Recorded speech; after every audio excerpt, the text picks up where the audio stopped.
Shalom sahabatku yang terkasih dan sehati dalam Yesus Kristus. Jumpa lagi kita pada kesempatan kali ini. Mari kita siapkan diri dan hati kita untuk menjadikannya layak menyambut Tuhan. Supaya kita bisa menjadi garam dan terang dalam kehidupan ini. Tentunya dengan bersama kita resapi Renungan Sabda Pendalaman Iman presented by BPK PKK KAJ. Bacaan dari Injil Yohanes bab 13 ayat 21 sampai 33 dilanjutkan dengan ayat 36 sampai 38. Setelah Yesus berkata demikian, ia sangat terharu, lalu bersaksi, "Sesungguhnya aku berkata kepadamu, salah seorang di antara kamu akan menyerahkan aku." Murid-murid itu memandang seorang kepada yang lain. Mereka ragu-ragu siapa yang dimaksudkannya. Salah seorang di antara murid Yesus, yaitu murid yang dikasihinya, bersandar di dekatnya, di sebelah kanannya. Kepada murid itu, Simon Petrus memberi isyarat dan berkata, "Tanyalah, siapa yang dimaksudkannya?" Lalu murid yang duduk dekat Yesus itu berpaling dan berkata kepadanya, "Tuhan, siapakah itu?" Jawab Yesus, "Dialah yang kepadanya aku akan memberikan roti, sesudah aku mencelupkannya." Sesudah berkata demikian, ia mencelupkan roti itu, lalu mengambil dan memberikannya kepada Yudas, anak Simon Iskariot. Sesudah Yudas menerima roti itu, ia kerasukan iblis.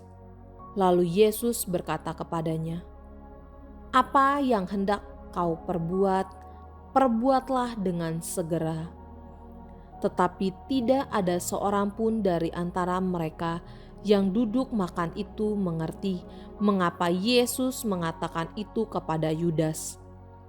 Karena Yudas memegang kas, ada yang menyangka bahwa Yesus menyuruh dia membeli apa-apa yang perlu untuk perayaan itu, atau memberi apa-apa kepada orang miskin.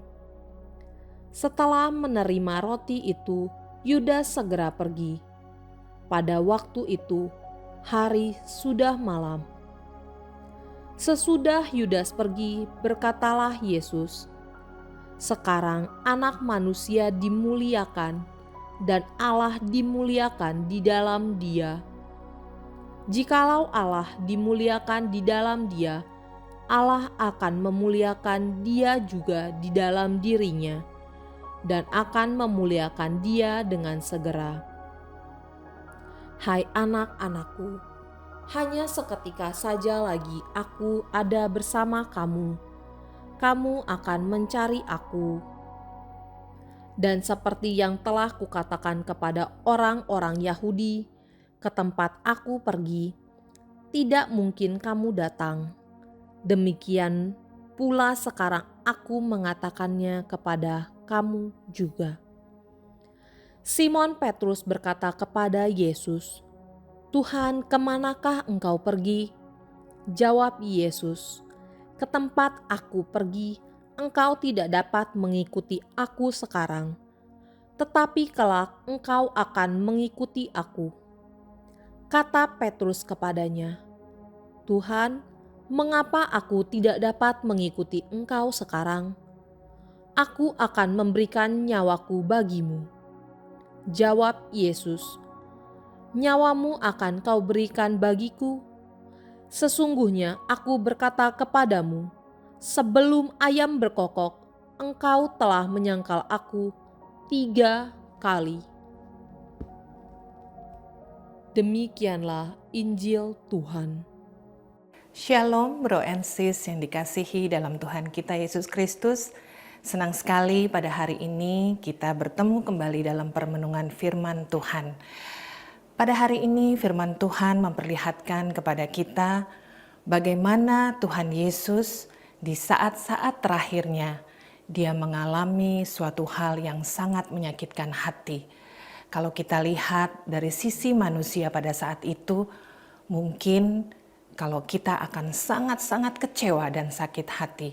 Bagaimana tidak, saat itu Tuhan Yesus menghadapi penyangkalan dan pengkhianatan dari kedua muridnya, yaitu Yudas dan Petrus. Hal ini sungguhlah sangat menyakiti hati Yesus.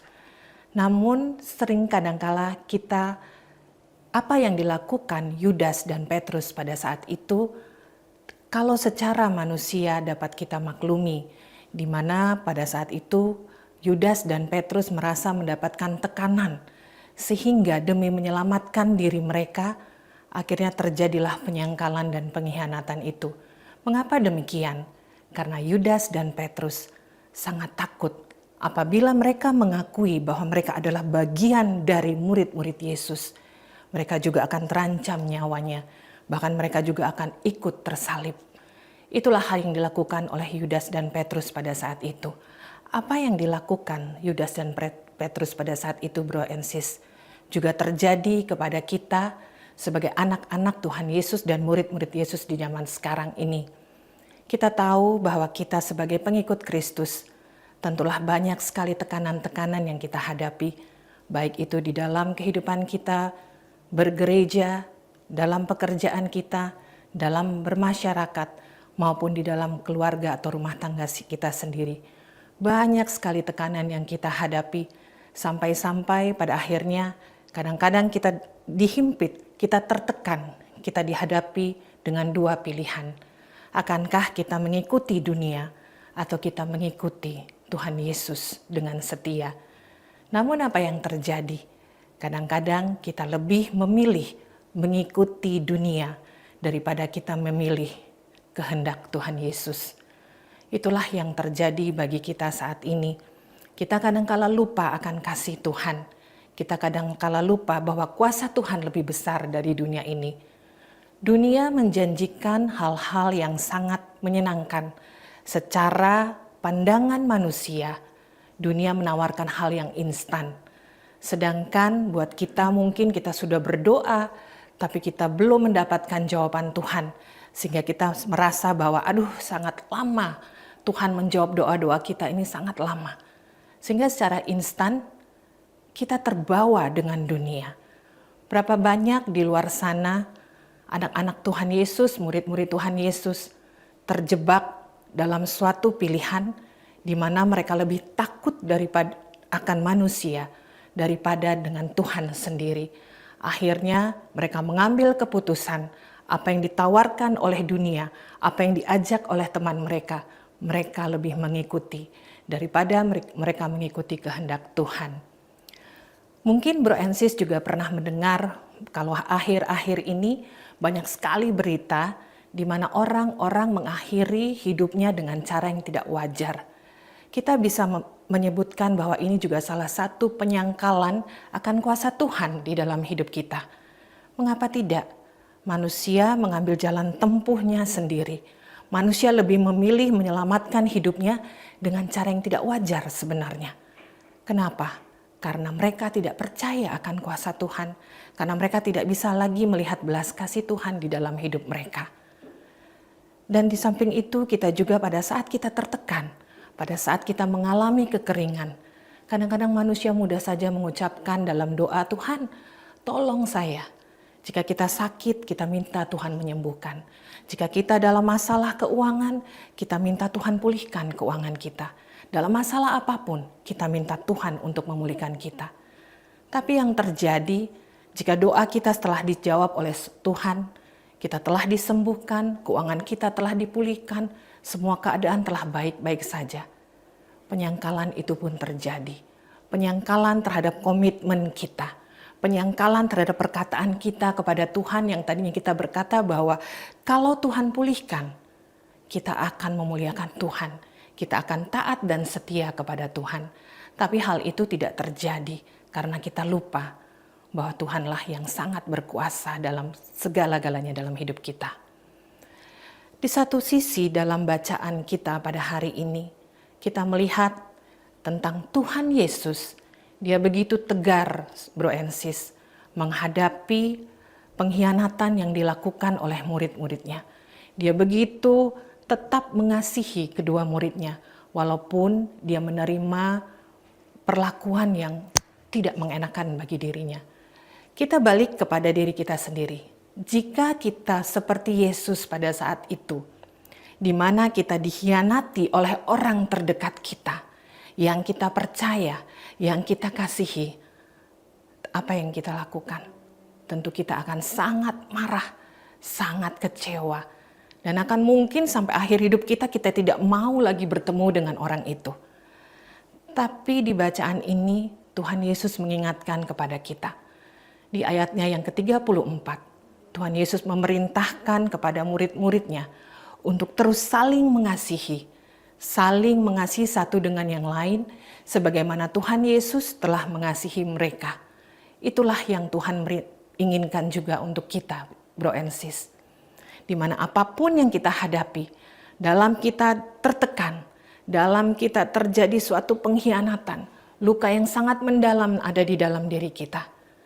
Tapi Tuhan mau kita untuk melanjutkan apa yang Dia inginkan, melanjutkan apa yang Dia sudah perbuat kepada murid-muridnya, yaitu terus mengasihi.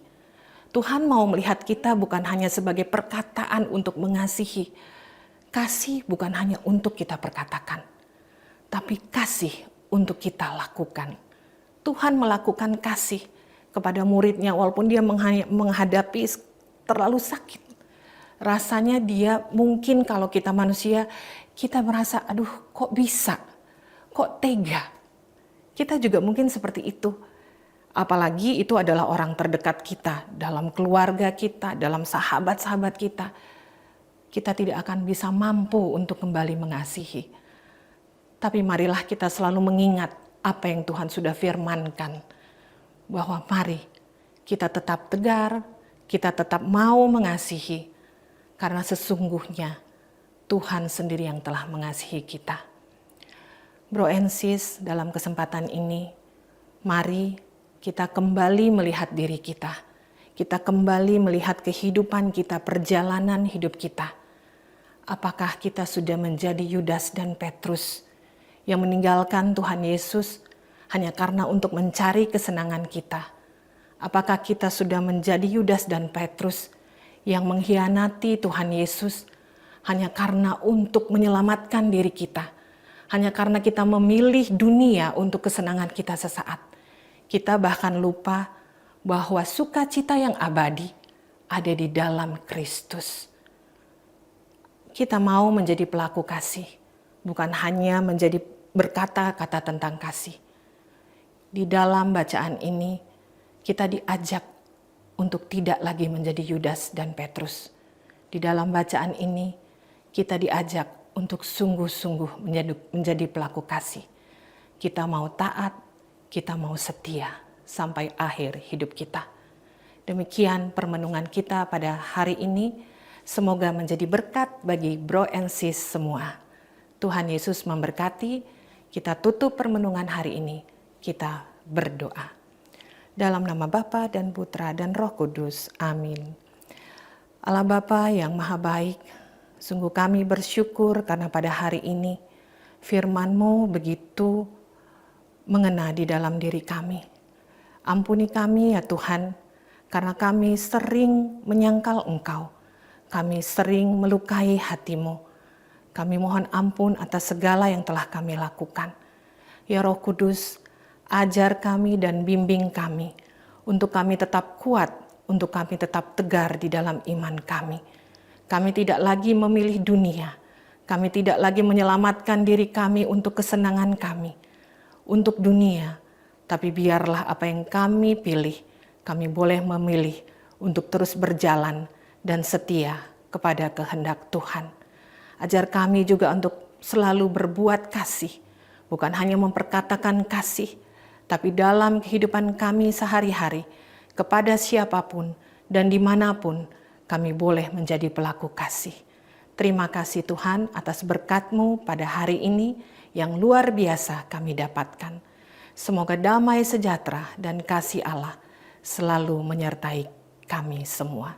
Demi nama Tuhan Yesus Kristus yang adalah Tuhan dan pengantara kami, yang hidup dan berkuasa kini dan sepanjang segala masa. Kemuliaan kepada Bapa dan Putra dan Roh Kudus, seperti pada permulaan, sekarang, selalu, dan sepanjang segala abad. Amin. Dalam nama Bapa dan Putra dan Roh Kudus. Amin.